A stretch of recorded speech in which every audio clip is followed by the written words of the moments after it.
एक 26 साल का नौजवान लड़का था। उसकी नई नई शादी हुई थी। शादी के कुछ ही समय बाद उसके पिताजी की मृत्यु हो जाती है। अब जब उसके पिताजी नहीं रहे और उसकी माता अकेली रह गई तो उस लड़के को उसकी माता बोझ लगने लगती है।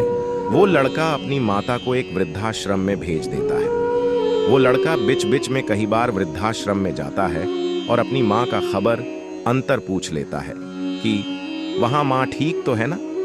कुछ समय के बाद वृद्धाश्रम में से कॉल आता है कि उसकी माता की तबीयत बहुत ज्यादा खराब है, तो उसे देखने के लिए आओ। वो लड़का अपनी माता की तबीयत देखने के लिए वृद्धाश्रम पहुंचता है। वो वहां पर जाके देखता है कि उसकी माँ की तबीयत काफी खराब है।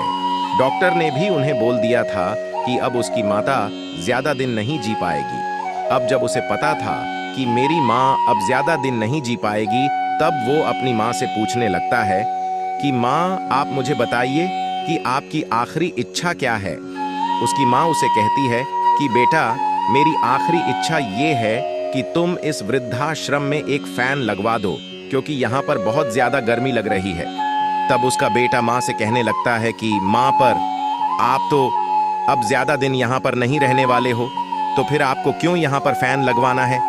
तब उसकी माता उसे बताती है कि बेटा, मैंने तो जैसे तैसे करके इतनी गर्मी में भी यहाँ पर अपना जीवन व्यतीत कर लिया, किंतु जब तुझे तेरे बच्चे वृद्धाश्रम में भेजेंगे तब तू इस गर्मी को नहीं सह पाएगा, और मैं नहीं चाहती हूँ कि मेरा बच्चा दुखी हो।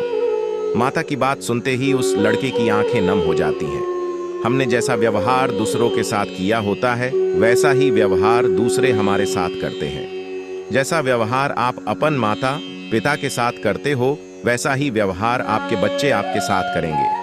हमारे किए हुए कर्म हमारे पास लौट के जरूर आते हैं, और यही इस ब्रह्मांड का नियम है। आखिर मनुष्य को उसके कर्म ही काम आते हैं। जिसने अच्छा कर्म किया होता है उसके साथ अच्छा होता है, और बुरे कर्म करने वाले लोगों के साथ बुरा होता है। इसलिए हमें हमेशा अच्छे कर्म ही करने चाहिए, ताकि हमारे साथ अच्छा हो। आखिर हमारे साथ हमारे कर्म की दौलत ही आने वाली है।